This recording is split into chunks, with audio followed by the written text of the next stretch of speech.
যখন কোনো বান্দা সূরা ফাতিহার একটা করে আয়াত বলে আলহামদুলিল্লাহি রাব্বিল আলামিন, সঙ্গে সঙ্গে আল্লাহ জবাব দিয়ে বলেন হামিদানি আবদি, বান্দা তুই আমার প্রশংসা করলি।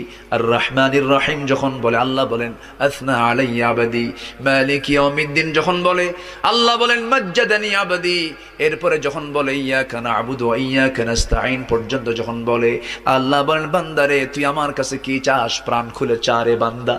ইহদিনাস সিরাতাল মুস্তাকিম থেকে শুরু করে নিয়া ওয়ালাদ-দাল্লিন পর্যন্ত যখন বান্দা বলে তখন আল্লাহ বলেন বান্দা নামাজের মধ্যে এমন প্রেমের খেলা খেললি বান্দা, তুই যা চাইলি সব আমি আল্লাহ কবুল করলাম।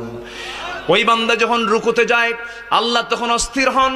ওই বান্দা যখন সিজদায় যাওয়ার জন্য প্রস্তুতি নাই, সমস্ত ফেরেশতাকে ডাক দিয়ে বলেন ও ফেরেশতারা, এই বান্দাগুলো আমাকে দেখলো না, রাসূলকে দেখলো না, কোরআনকে দেখে হাদিসকে বিশ্বাস করে আমাকে খুশি করার জন্য তার সবচেয়ে